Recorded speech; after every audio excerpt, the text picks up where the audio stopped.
I want you to picture something. In the year 68 AD, there's this man walking the dusty, chaotic streets of Rome, and he has a shattered leg. Right, and he's not, some senator wrapped up in a fancy silk toga. No, exactly. He isn't a general returning from some glorious military campaign. I mean, he was a slave. He owned absolutely nothing. And his physical disability, which is just wild to think about, was, according to the historical accounts we have, actually inflicted upon him by his own master. Yeah, it's brutal. He lived every single day under this looming, totally unpredictable threat of execution or torture or exile. Completely at the mercy of others. Right. And yet, this man, Epictetus, he was considered by the most powerful people in the entire ancient world to be the freest, most untouchable human being alive. I mean, emperors actually sought his advice on how to find peace of mind. It really is the ultimate paradox. It is, because you fast forward to where you and I are sitting right now, in the year 2026, and look at our lives. We have artificial intelligence doing our work. We have on-demand groceries delivered in minutes, climate-controlled homes. Basically unimaginable wealth compared to the ancient world. Exactly, unimaginable. Yeah. And yet a single, passive-aggressive email from a colleague, or a delayed flight, or even just a random digital notification flashing on your screen can completely ruin your entire week. Oh, I mean, it happens all the time. Right. We allow these tiny external pixels to paint the entire canvas of our internal mood. So we really have to ask ourselves, why was a Roman slave living in constant physical danger somehow freer than a modern executive? Well, I think it comes down to the fact that we have completely conquered our external environment, right? But we are completely helpless when it comes to our internal environment. We're soft. Yeah, we are. What you're describing is a state of constant emotional hijacking. And what's really fascinating here is the illusion that keeps us trapped in that state. The illusion that if we just fix the outside, the inside will be fine. Exactly.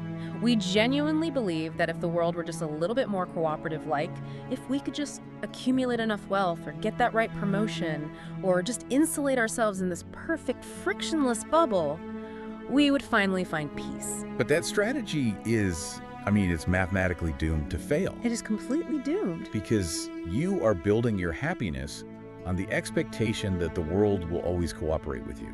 And spoiler alert, the world does not care about your expectations. Not even a little bit. Right. Building a life like that is basically like building a house on shifting sands. The moment the weather changes or, the macroeconomy dips or a virus mutates, your entire psychological structure just collapses. It falls apart because the foundation was never actually secure. Which brings us to the mission of today's deep dive. We are looking at a really specific stack of sources today to figure out how to build what the ancients called the internal fortress. I love that term, the internal fortress. It's great, right?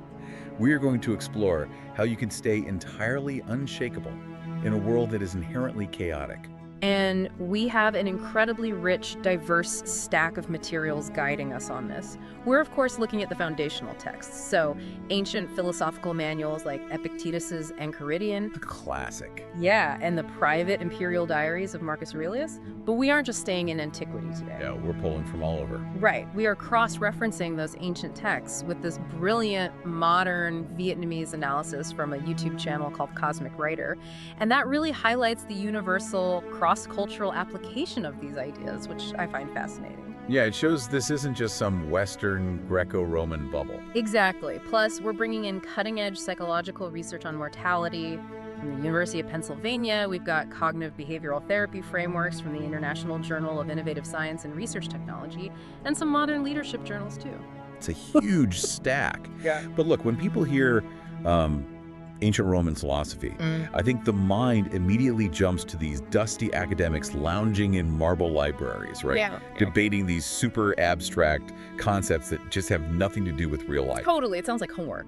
Yeah. Yeah. But Epictetus's manual, the Enchiridion, which literally translates to handbook or like ready at hand, it was not written for academics. Not at all. It was actually compiled by his student, Arrian, specifically as a tactical field guide. Right, a field guide. I look at the Enchiridion like a gritty survival manual. It is the kind of gear you would pack in your bag before walking into a literal war zone or, a hostile corporate boardroom. Or a tense Thanksgiving dinner with your family. Oh, absolutely. That's the real war zone, because the Romans, when you were under immense, crushing pressure, are exactly when you need a functional philosophy. So if we are opening this survival manual today, what is step one? Like, how do we actually lay the foundation of this internal fortress? Well, we have to start with the fundamental cure. It is the cornerstone of everything we're going to discuss today. And without it, the rest of the fortress just cannot stand. Okay, what is it?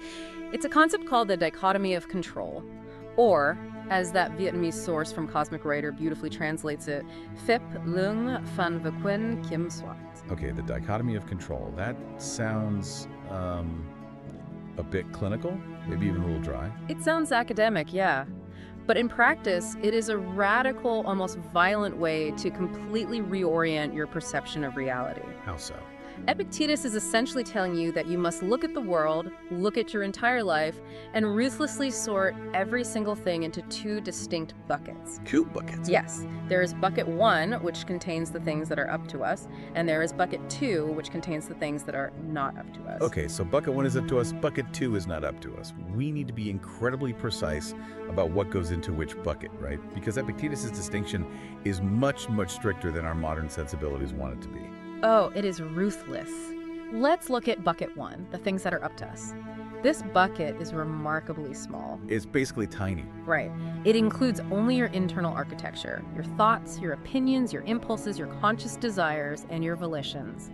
That is it. Wait, that's it? Just my internal reaction? That's it. According to the Stoics, these are the only things in the entire universe that truly, completely belong to you. Which means bucket 2, the things that are not up to us, is absolutely massive. It contains literally everything else. Obviously, it contains things like the macroeconomy, the weather, global politics. Sure, the big things. But Epictetus says bucket 2 also contains your wealth. It contains your reputation. It contains what other people think of you. And I think most terrifyingly for a lot of people today, it contains your physical body. Yes. Epictetus says everything in this second bucket belongs to fortune, like it's on loan. And this is where we really have to pause, because this is the exact moment where the ancient diagnosis of human suffering comes into super sharp focus. Yeah, explain that. If you read the Vietnamese analysis of this, they point out this brilliant truth about the human condition. It just does not change. Right, our brains are the same. Exactly. Whether you are, dodging horse-drawn chariots in ancient Rome or dodging a barrage of angry text messages in 2026, the psychological friction is identical. The stress is the same. Yes. And Epictetus argues that nearly all of our misery, our anxiety, and our deepest frustrations track back to one single fatal cognitive error. We confuse the two buckets. Wait, unpack that. How does confusing the buckets cause misery? Give me like a real-world example so I can picture it. Okay, imagine you spend weeks preparing this massive presentation for work, right? I have my slides, I'm ready. You do everything right. That preparation, your effort, your focus, your intention, that was in bucket 1. It was up to you.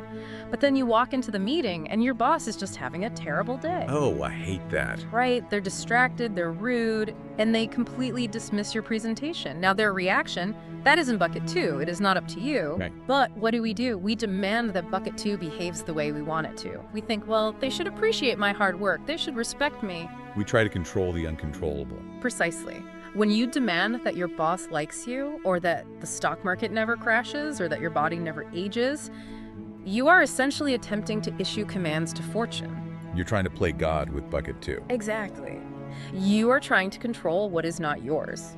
And the profound insight from Epictetus is that the moment you do that, you inevitably become a slave to those external things. You are literally handing over the keys to your emotional well-being to unpredictable, shifting forces. That is just it flies in the face of literally everything modern culture teaches us. Oh, complete opposite. Right, if you go on social media today, hustle culture is screaming at you that strength is the ability to bend the world to your will. The messaging is always like, if you just grind hard enough, if you optimize your morning routine enough, you can force the universe to give you the wealth, the status, and the physical perfection you desire. It's this incredibly aggressive illusion of control. It is, and Epictetus is sitting there 2 millennia ago, basically saying, you are making yourself a prisoner.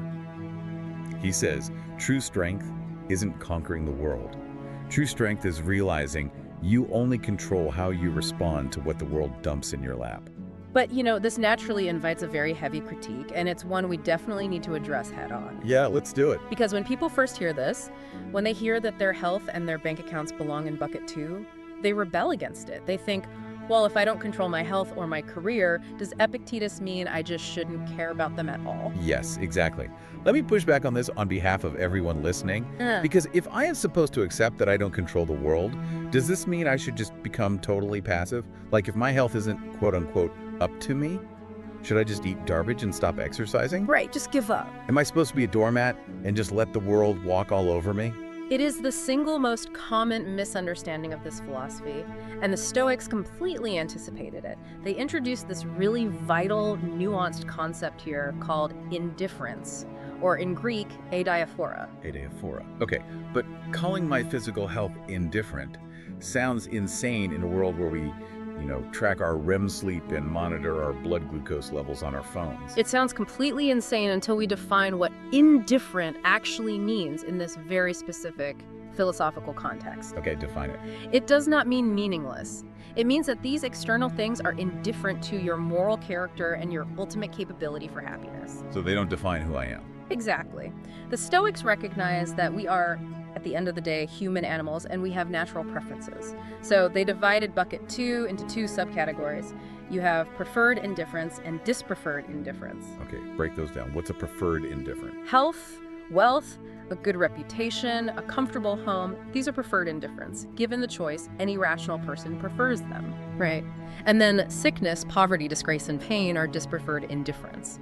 We naturally try to avoid them. Okay, so the Stoic isn't saying you shouldn't try to be healthy. Not at all. The wise person exercises, they eat well, they work hard to provide for their family, they pursue the preferred outcomes with absolute vigor. Right. But, and this is the crucial pivot, they attach a silent caveat to all their efforts. Fate permitting. Fate permitting, I love that. Right, so if they do everything right, they eat well, they exercise, but they still contract an illness, or, they work hard, but the economy crashes and their savings are wiped out, they do not let their internal character collapse. They accept it. Yes. They recognize that the loss of a preferred indifferent is deeply unfortunate, but it cannot breach the internal fortress unless they open the gates themselves. That completely reframes the idea of passivity. Because it's not passive at all. It's actually the ultimate form of action. You're acting with full agency on everything within your control bucket 1, while completely releasing the anxiety over the final outcome, which is bucket 2.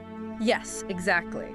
But to understand exactly how that works, like how we actually stop ourselves from collapsing when things go wrong, we have to look under the hood. We need the mechanics. We have to examine the cognitive machinery of how human beings actually process emotions. Yeah. Because you can't just tell someone, hey, just don't worry about losing your job. Yeah, that never works. Just calm down. Worst advice ever. Right, it's impossible. We need to look at the mechanics of the mind. Let's do it. Because this is where the source material gets incredibly validating. The journals from the International Journal of Innovative Science and Research Technology, they point out that these ancient Roman philosophers were essentially the world's first cognitive therapists. They absolutely were. The research explicitly links these ancient Stoic practices to modern cognitive behavioral therapy, or CBT. Which is huge today. Oh, massive. It was pioneered by psychologists like Albert Ellis and Aaron Beck in the 20th century. And both the ancient Stoics and modern CBT practitioners operate on one foundational, really earth-shattering premise. You are not disturbed by events themselves, but by the view you take of them. Events don't upset you? Your judgments about the events upset you. Precisely. And to prove this, the Stoics developed this highly precise taxonomy of feelings that maps almost perfectly onto modern psychology's process model of emotion. They broke it down into stages, right? Yes, distinct sequential stages. The first stage is what they called the propatheiae, which translates roughly to the pre-emotions. The pre-emotions. Okay, let's define it. These are the involuntary biological reflexes, right? Like the physical flinch when you hear a loud gunshot. Exactly. Or the sudden rush of blood to your cheeks when you spill coffee on yourself in the middle of a big meeting. Oh, the worst. Or that massive spike of cortisol and adrenaline when a car swerves into your lane on the highway. Yes, all of those. And the critical thing the ancient texts clarify, which modern neuroscience totally confirms, is that these are entirely natural. They originate in the amygdala, right? That primitive part of the brain designed to just keep us alive. The lizard brain. Right. You cannot control the propatheiae. Even the most enlightened, perfect, Stoic sage experiences that initial flinch. Look, I think that is just so relieving to hear. Because sometimes people think building an internal fortress means you just become this stone wall. Yeah. Like you never feel a jolt of fear or a pang of sadness. Not true at all. You're saying the biology is going to do what the biology does. Yeah. You can't turn off being human. Exactly. You are not failing the philosophy because your heart rate spikes. The control does not exist in that first millisecond. So where is the control? The control exists in the very next millisecond. Because after the propathia, we enter the second stage. This is the stage of ascent, or Sankatathesis. Sankatathesis, the power of ascent. This is the critical juncture.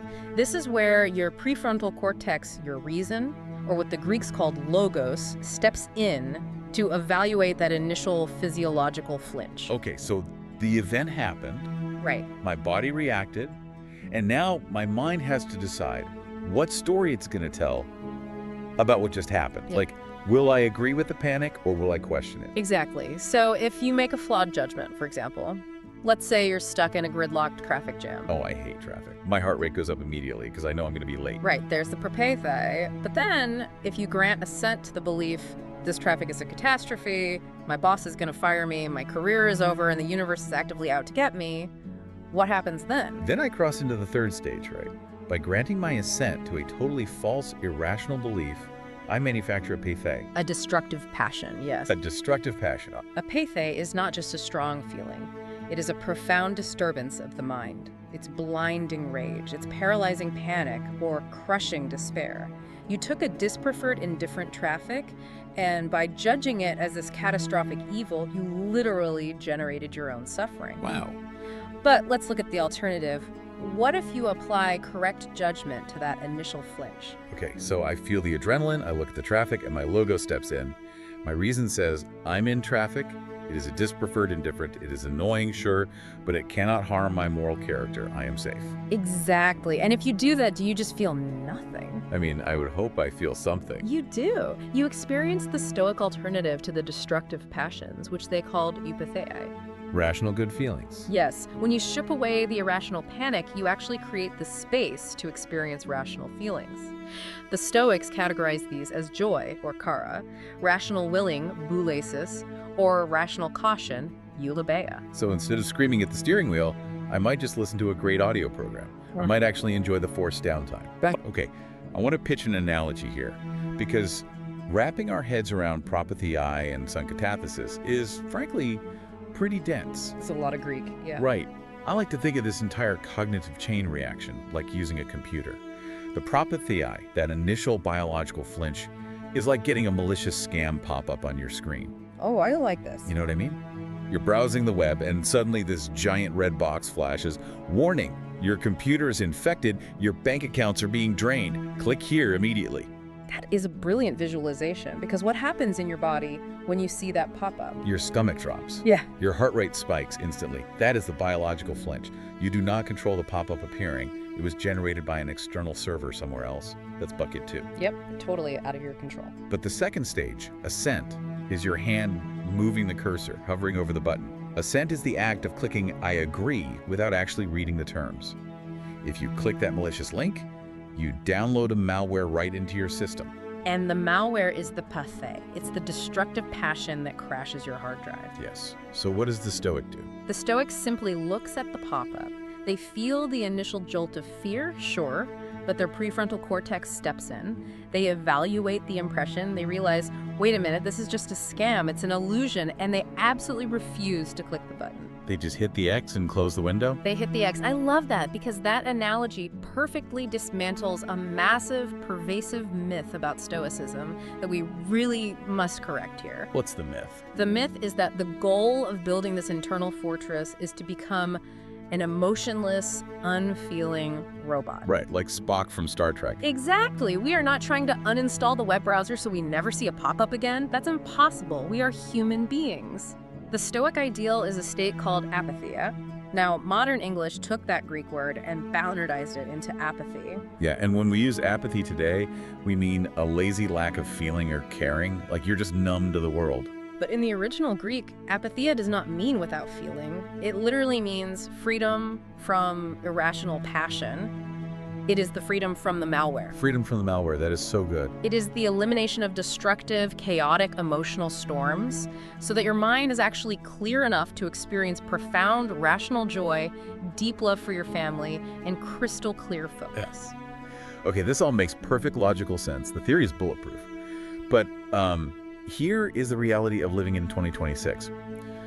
When my boss is literally screaming at me over a Zoom call, or when I see a terrifying news headline about the economy tanking, that pop-up window is flashing so brightly, my finger is hovering right over the mouse, and it takes superhuman strength not to click it. It really does. So how do we actually train our prefrontal cortex to hit the X? Because just knowing the theory isn't enough when the adrenaline hits your bloodstream. You are entirely right. Philosophy is not just a set of beliefs you read in a book. It is a daily, rigorous practice. And the Stoics left us with very specific tactical exercises, literally daily drills, designed to equip the fortress and train that reflex of ascent. So let's get into the tactical training. If the problem is that we get completely tunnel visioned by our immediate anxieties, how do we break that spell? Like, what is the first drill? We use a technique of cognitive distancing known as the view from above. The view from above. Yes. This is a visualization tool deployed specifically when the world feels overwhelmingly heavy, when you feel suffocated by the chaos of bucket 2. Walk us through it. How do I actually do this in my daily life? You can do this anywhere, literally right now. Yeah. I want you to close your eyes and imagine stepping out of your physical body. Okay. Imagine floating up toward the ceiling of the room you were in. Look down at yourself sitting there. Then push through the ceiling. Float higher above the roof of your building. Look down at your street. Okay, I see the cars moving, people walking their dogs, delivery drivers rushing around. Now float higher still. See your entire city.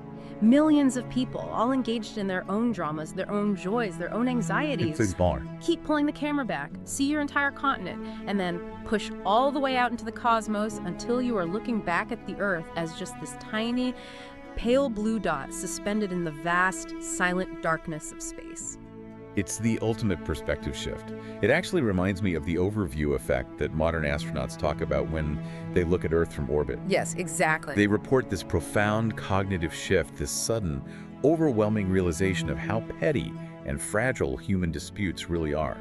Because when you look at the world from that cosmic vantage point, that crisis you were having at work, or that, embarrassing comment you made at a dinner party, it suddenly shrinks. It becomes a microscopic ripple in an infinite ocean of time and space. And the psychological research validates this exercise completely. When we are triggered, our amygdala forces our focus to become incredibly narrow and immediate. It's a survival mechanism. We get tunnel vision. Right. By deliberately creating spatial and temporal distance through visualization, we interrupt that automatic emotional cascade. We literally give our prefrontal cortex the biological space it needs to operate. We dilute the intensity of the trigger. And I want to be very careful here, because I can hear someone listening to this and thinking, so you're saying my problems don't matter. You're saying my pain is insignificant because the universe is big.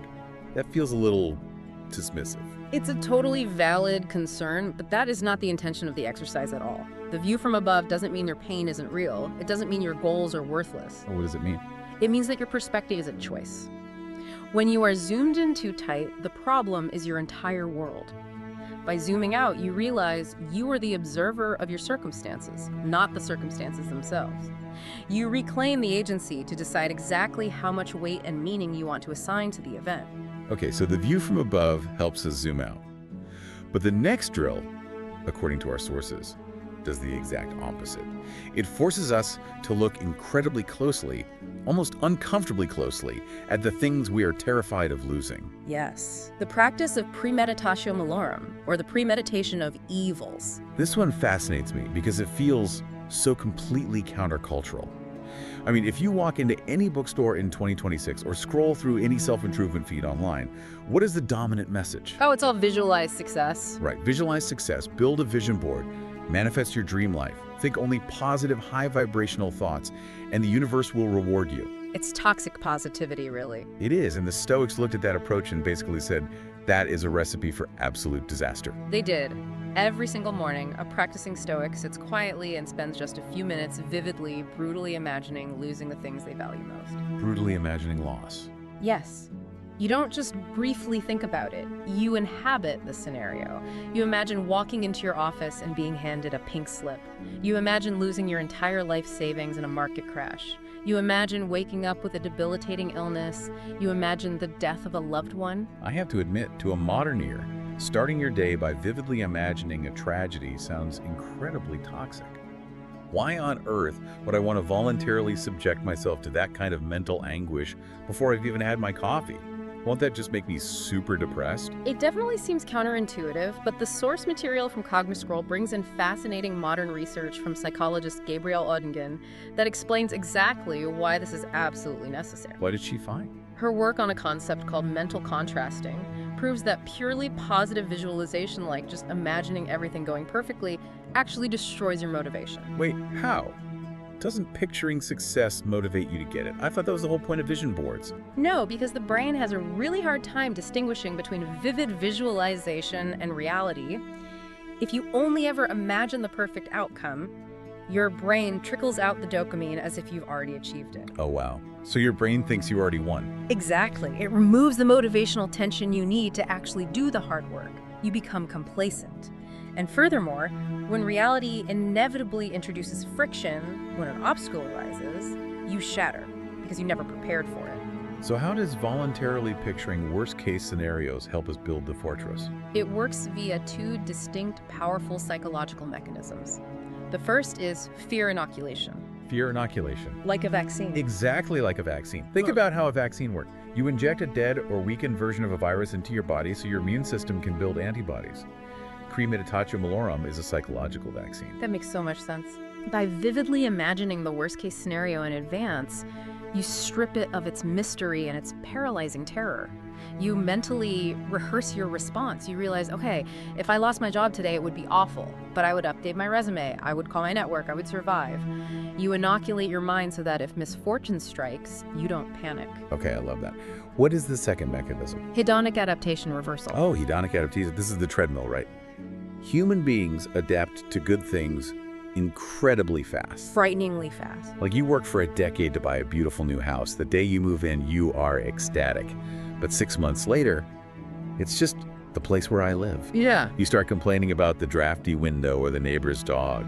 We take our blessings for granted so quickly. Exactly. Hedonic adaptation is the enemy of gratitude. But when you practice premeditatio malorum, when you temporarily remove the familiar from your life through intense negative visualization, when you truly imagine that house burning down or your partner being gone, you force your brain to stop adapting. You reset the baseline. Yes.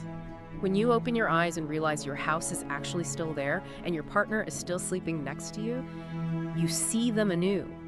The contrast forces this profound, involuntary wave of gratitude. You see your life as a fragile gift. That immediately makes me think of Seneca. We have a source covering this extraordinary letter that Seneca wrote to his own mother, Helviga. Ah, yes. And the context here is just wild. Seneca has been exiled by the Emperor Claudius to the island of Corsica. He has lost his wealth, his political power, his reputation, his friends.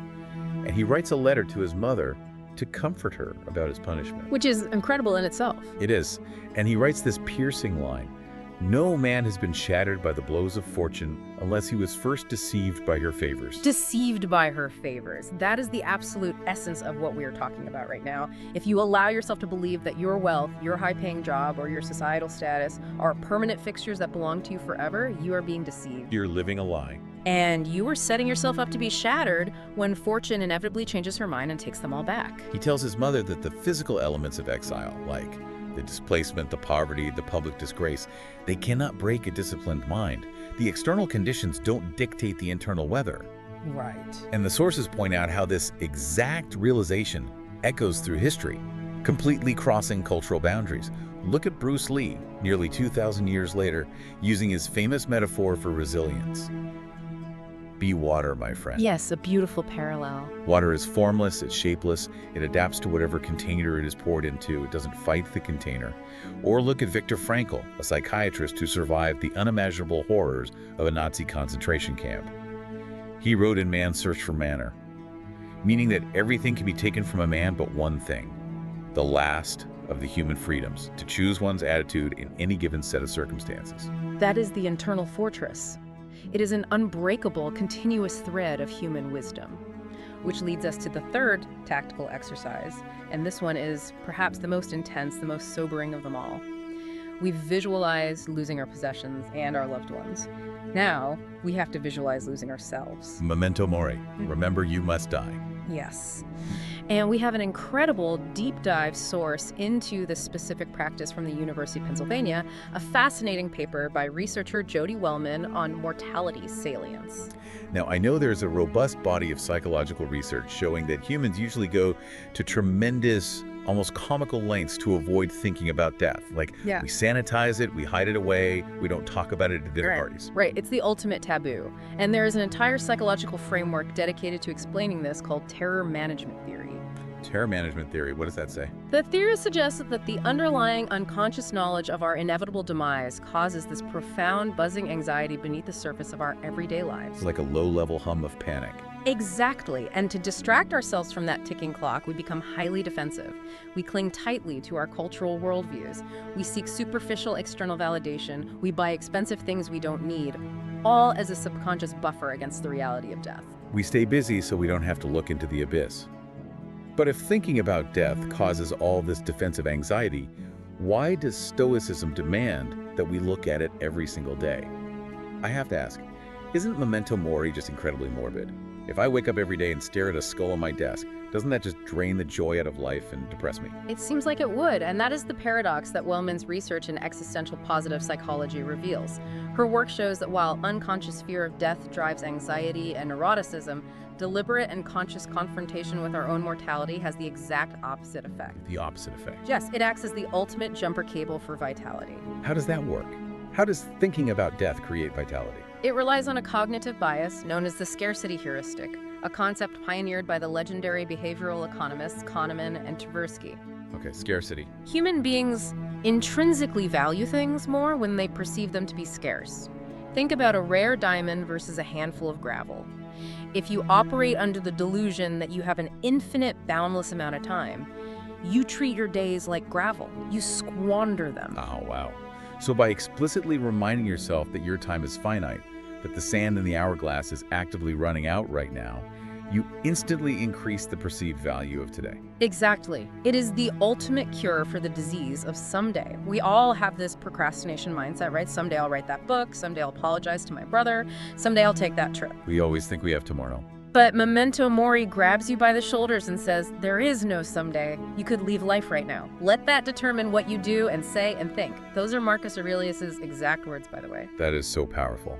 When you realize you might not wake up tomorrow, it sharpens your priorities with terrifying speed. Are you really going to spend one of your final limited days on Earth furious about a minor slight in a morning meeting? Are you really going to hold a grudge against your spouse over how they folded the laundry? It completely reframes the pop-up window. Okay, I am tracking with this completely. We've zoomed out with the view from above to shrink our problems. Yeah. We've prepared for loss with negative visualization so we don't shatter. We've recognized our finite time with memento mori to prioritize our days. But our sources point out a fourth concept, and this one, it pushes everything we've talked about to the absolute limit. It takes acceptance, and it asks for something that feels almost impossible. It's the concept of amor fati. Love of fate. This is where Stoicism transcends mere resilience. It is not just about gritting your teeth, bearing the pain, and accepting bad things as indifferent. It is about actively, passionately loving them. Hold on, loving the traffic jam, loving the delayed flight, loving the crisis at work that kept me at the office until midnight. Yes.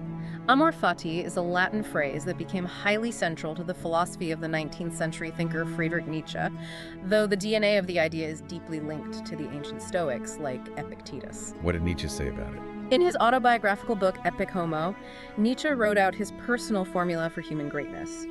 He said that one wants nothing to be different, not forward, not backward, not in all eternity, not merely to bear what is necessary, still less conceal it, but to love it. Nietzsche had this famous thought experiment connected to this, right? The concept of eternal recurrence. He did, and it is a brutal test of your psychological fortitude. He proposed this. What if a demon crept into your loneliest loneliness and said to you, this life as you now live it and have lived it, you will have to live once more and innumerable times more, and there will be nothing new in it, but every pain and every joy and every thought and sigh and everything unutterably small or great in your life will have to return to you, all in the same succession and sequence. That is heavy. Reliving every single heartbreak, every single moment of boredom, every failure, forever. Exactly. Nietzsche asks, Would you throw yourself down and gnash your teeth and curse the demon? Or would you experience a moment of profound realization and say, you are a god, and never have I heard anything more divine? To say yes to the demon means you have to see the absolute necessity in everything that has ever happened to you. You don't just tolerate the ugly parts of your life, you view them as essential threads in the tapestry of who you are.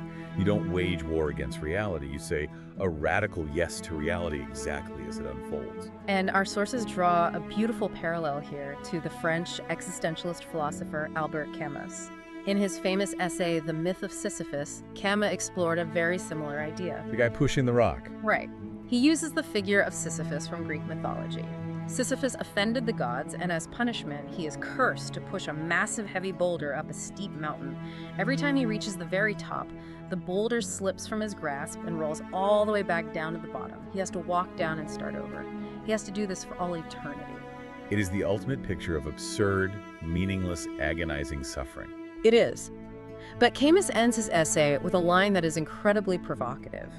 He says, "The struggle itself toward the heights is enough to fill a man's heart. One must imagine Sisyphus happy." Sisyphus is happy. Hell, he's pushing a rock forever. Because Sisyphus embraces the reality of his existence. He doesn't delude himself with some false hope that the gods will eventually rescue him. He doesn't spend his time weeping at the bottom of the mountain wishing he had a different life. He finds his rebellion, his agency, and his dark joy in the very act of pushing the boulder. The rock is his thing. He loves his fate. Okay, let me stop you there, because as powerful as this is, I'm having a massive realization, and it's bringing up a huge red flag for me. Okay, what is it? We have built this incredibly robust internal fortress. We are sorting our buckets, we are catching our biological flinches before we ascend to them, we are visualizing loss, remembering our mortality, and learning to love pushing our boulder. But if I am just accepting everything, if I am perfectly happy sitting in my own internal fortress, totally immune to external events, loving my fate, doesn't that make me completely socially useless? Explain what you mean by socially useless. I mean, if I see an injustice in the world, if I see poverty or corruption or cruelty, and my reaction is, well, that's bucket two, it's not in my control, I'm just going to focus on my internal peace, aren't I just a selfish sociopath? Doesn't this entire philosophy just justify ignoring the suffering of others in the year 2026? I am incredibly glad you brought this up, because this leads us to the most vital corrective in our entire discussion today. We must dismantle the selfish Stoic myth. We really need to talk about this, because this critique is everywhere online right now. You look at Silicon Valley culture, internet hustle culture, and, finance bros, they have essentially hijacked this beautiful ancient philosophy and bastardized it into what critics call bro-stoicism. Yes, the commercialization of Stoicism as a life hack for sociopathic productivity. Exactly. You have people quoting Marcus Aurelius out of context on their LinkedIn profiles to justify ruthless, cutthroat business tactics, hyper-individualism, and total emotional unavailability. They weaponize the dichotomy of control to dodge accountability. It's a total perversion of the texts. Right. They say, well, the fact that you are upset by my harsh feedback is in your bucket one, so your feelings aren't my problem. Or, systemic poverty isn't in my control, so I don't have to care about it. It looks like Machiavellian, predatory self-interest wrapped up in a Roman toga. And the sources we have today absolutely demolish this interpretation. True, ancient Stoicism is fundamentally, inescapably communitarian. It's about the community. Yes, it was never designed to be a philosophy of isolation. You do not build the internal fortress so you can retreat to a mountaintop and meditate on your own perfection while the world burns. So how did the ancient Stoics actually view their relationship to the rest of humanity? They believed deeply in a concept called cosmopolitanism. The Stoics, like Seneca and Marcus Aurelius, viewed themselves not just as citizens of Rome or citizens of Athens, but as citizens of the world, cosmopolitan. Citizens of the universe, basically. Yeah. Exactly. They believed that the divine rationality, the logos, flows equally through all human beings, regardless of their class, gender, or nationality. Because we all share this rational spark, we share a fundamental, unbreakable kinship. So philosophically speaking, if I harm someone else or exploit them for my own gain, I am actually harming myself, because we are part of the exact same organism. Exactly. Marcus Aurelius wrote extensively about a concept called sympathia, the invisible web of cause, effect, and mutual connection that binds the entire universe together. In his private journal, he wrote a brilliant, simple maxim: What brings no benefit to the hive brings none to the bee. You cannot thrive if you are poisoning the ecosystem you live in. Right. What brings no benefit to the hive brings none to the bee. I love that. And our leadership source connects this Roman concept to an ancient Indian text, which I find incredibly beautiful because it shows the universality of the truth. Oh, the Maha Upanishad reference. Yes. Marcus's philosophy of the hive perfectly mirrors chapter 6 of the Maha Upanishad, which says, "One is a relative, the other a stranger, say the small-minded. The entire world is a family. Believe the magnanimous." That concept of universal family is so vital that those exact words are literally inscribed at the entrance of India's parliament today. The cross-cultural synthesis is really striking, but the Stoics didn't just leave this as a nice poetic idea. They created a practical psychological framework for how to enact this duty to humanity. The Stoic philosopher Heracles developed a concept called oikosis. Oikosis, what does that mean? It roughly translates to appropriation, or the expanding circle of concern. Okay, I have a modern analogy for this that might help visualize it. Think of human empathy like a Wi-Fi router in your house. I like where this is going. So the router is the center. The closer you are to the router, the stronger the signal. Heracles asked us to picture our concern for others like concentric circles.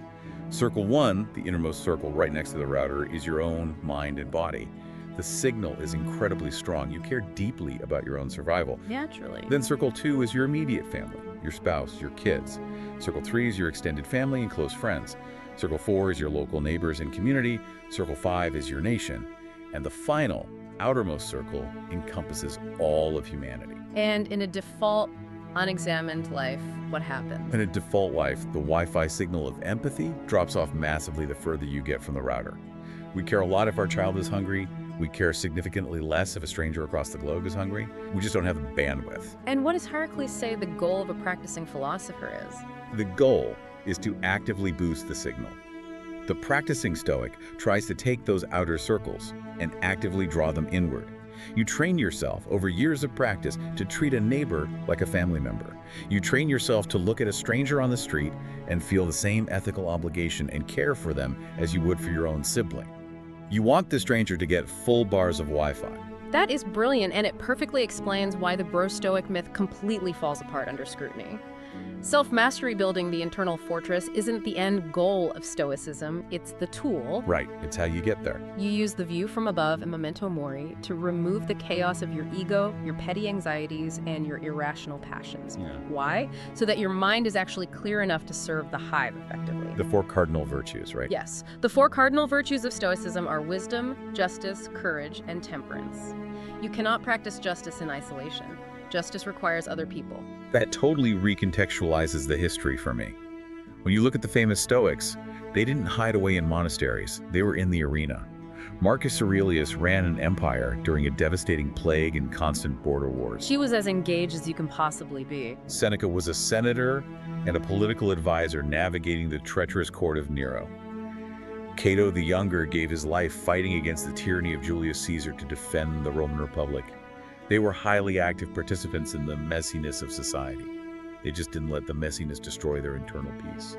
And we see this exact model of calm, virtuous, highly engaged leadership in modern history as well. Our Leadership Journal source highlights a phenomenal example. President John F. Kennedy during the 13 days of the 1962 Cuban Missile Crisis. Oh, this is the perfect high-stakes application of everything we've talked about. This is the ultimate test of the space between the stimulus and the response. Exactly. Let's look at the mechanics of those 13 days. An American U-2 spy plane photographed Soviet nuclear missile sites being constructed in Cuba, just 90 miles off the coast of Florida. The ultimate pop-up window. The stimulus, the propathiae, the pop-up window, was massive and terrifying. The threat of global nuclear annihilation was sitting right on his desk. And the immediate reaction from almost everyone in the room was to click the pop-up. Kennedy was under severe, overwhelming pressure from his military advisors, the Joint Chiefs of Staff, who were demanding immediate action. They wanted to launch a preemptive airstrike and fully invade Cuba. Which would have been the reflexive, passion-driven response? Yes, granting assent to panic, which almost certainly would have triggered a Soviet counterstrike and ended human civilization. But Kennedy, intuitively utilizing principles that align perfectly with the Stoic framework, used cognitive distancing. For 13 agonizing days, despite the screaming demands of the generals, he refused to grant immediate assent. He didn't click the link. He didn't click the link. He created space for solitude, reflection, and rigorous debate. He evaluated the impressions from every angle. He zoomed out. He looked at the historical consequences. He did. And instead of reckless, emotionally driven retaliation, he chose a measured, rational response. A naval quarantine of the island. He opened a back-channel dialogue with the Soviets. He chose to remain calm, and calm is contagious. He achieved a peaceful resolution because he knew that true courage and leadership do not mean rushing into action blindly. Power lies in mastering the pause between the event and the judgment. And the sources point out that Kennedy is far from the only modern leader to utilize these concepts. Nelson Mandela secretly read copies of Stoic texts smuggled into his prison cell on Robben Island to survive decades of unjust incarceration without letting hatred consume him. Incredible resilience. Bill Clinton reportedly reread Marcus Aurelius' Meditations every single year of his presidency to stay grounded. General James Mattis famously carried a copy of the Meditations with him on every deployment, reading it in his tent to maintain his emotional balance and strategic clarity during the chaotic wars in Iraq and Afghanistan. These texts are not theoretical. No. They are operational manuals for maintaining stability so you can be of service to others in times of extreme crisis. So, if we synthesize all of this, the brutal honesty of the dichotomy of control, the intricate management of our cognitive judgments, the daily visualization exercises of loss and mortality, and our overarching duty to the human hive, how do we bring it all together for you, the listener? How do we apply this in the fast-paced, notification-heavy, deeply anxious world of 2026? I think the most beautiful way to bring this home is to look at a striking, poetic metaphor from chapter 15 of Epictetus' Enchiridion. He gives us a blueprint for how to walk through the world. He says, behave in life as you would at a banquet. The banquet of life. Right. Imagine you are seated at an elegant, massive feast. You are a guest. The host is passing dishes around the table. When a dish is passed around and it reaches you, what do? You reach out and take a moderate, polite portion. You enjoy it. But if it doesn't reach you? If the dish passes you by and goes to the person next to you, you don't reach out and try to physically stop it. You let it go. And if the dish hasn't reached you yet, if it's still at the other end of the table, you don't sit there salivating, staring at it, yearning for it, and ignoring the conversation happening right in front of you. You wait patiently until it comes to you. It is a profound, incredibly elegant metaphor for regulating our desires and our relationship with bucket 2. Epictetus says the exact same rules of the banquet apply to everything in your life. They apply to your children, your spouse, your career, your social status, and your wealth. If those things are placed in front of you, enjoy them, love them, take a moderate portion, and be profoundly grateful. But if they pass you by, if you don't get the promotion, if the relationship ends, let them go with grace. And if the things you want haven't arrived yet, don't let the aching yearning for the future destroy the peace of your present moment. And Epictetus goes one step further. If something is taken from you, because at the banquet, eventually the plates are cleared, he offers a profound linguistic shift in chapter 11. He tells us to train our minds to never say, I have lost it, but rather, I have restored it. I have restored it. That reframes grief entirely. Yes. Your possessions, your money, your societal status, and yes, even your deepest loved ones, none of it was ever truly yours to keep forever. They were merely on loan to you from the universe, from fortune. When they are gone, you are not a victim of a cruel robbery. You are simply returning them to the source. You haven't lost anything that fundamentally belonged to you in bucket 1. So as we bring this massive deep dive to a close, let's summarize the mission we started with. Building the internal fortress isn't about shutting the world out. It isn't about becoming a cold, unfeeling rock that doesn't care about anything. That's the Stoic myth. Exactly. It's about securing your mind.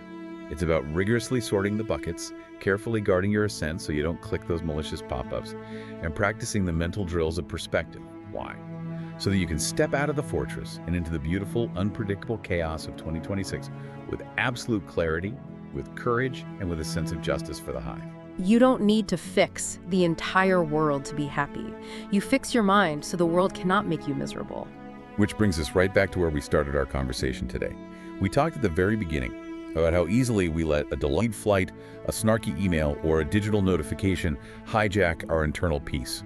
So I want to leave you with a final provocative thought to mull over as you close this audio and go back to your glowing screens and your busy schedules. Take a hard, honest look at your day-to-day. Look at the anxieties bubbling up in your chest. Look at the frustrations you are harboring toward other people. What part of your peace are you giving away for free today?